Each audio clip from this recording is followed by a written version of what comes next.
대구문화방송은 특정 방송 내용을 문제 삼으며 7개월 넘게 출입과 취재 제한 조치를 하고 있는 대구시와 홍준표 시장을 상대로 첫 법적 대응에 나섰습니다.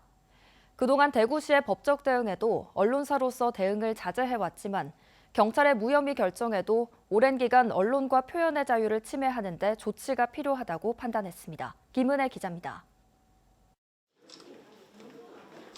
대구문화방송은 대구시와 홍준표 대구시장을 상대로 한 출입 및 취재 방해 금지 가처분 신청서를 대구지방법원에 냈습니다.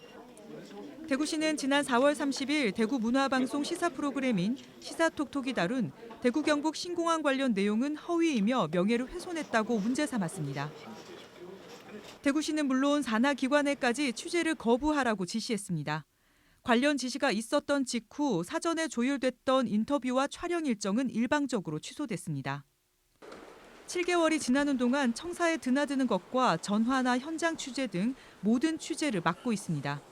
시장 개인 소유물이 아닌 대구시와 정책에 관한 정보 접근을 원천적으로 막고 있습니다. 자신들의 입장을 잘 다루지 않았다, 왜곡됐거나 공정하지 않았다고 문제 삼으면서 정작 공정하고 정확한 보도의 기본 전제인 팩트체크조차 막는 모순적인 상황을 만들고 있습니다. 어떤 정책에 대해서 조금 미흡하다 싶은 부분이 있으면 그거를 비판하는 건 언론의 어떻게 보면 중요한 기능 중에 하나인데 그거를 개인적으로 그렇게 명예훼손 이렇게 감정적으로 받아들이는 거는 좀 언론에 대한 좀 이해가 부족한 게 아닌가 좀 그런 생각이 듭니다. 네. 그래서 그 대구 시민에 대한 좀 예의도 아닌 것 같고요. 앞서 이종헌 5월 당시 정책총괄단장이 명예훼손으로 고소한 데 대해서 경찰은 혐의 없음으로 결론 내렸습니다. 수사 결과를 본 뒤 조치를 결정하겠다던 대구시는 불복하며 검찰에 이의 신청했고 홍준표 시장도 명예가 훼손됐다며 검찰에 고발장을 냈습니다.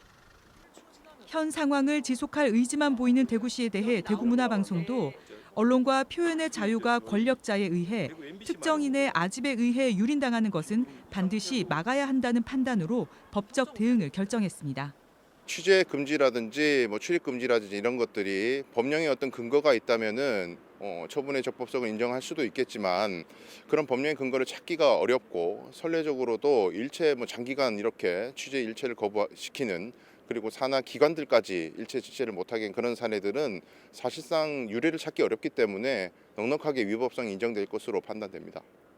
대구문화방송은 취재 방해 금지 가처분 신청에 이어 헌법이 보호하는 언론의 자유를 침해하는 홍준표 대구시장의 행위에 대해 헌법 소원, 직권 남용 등에 대한 형사 고소 등의 법적 대응도 검토하고 있습니다.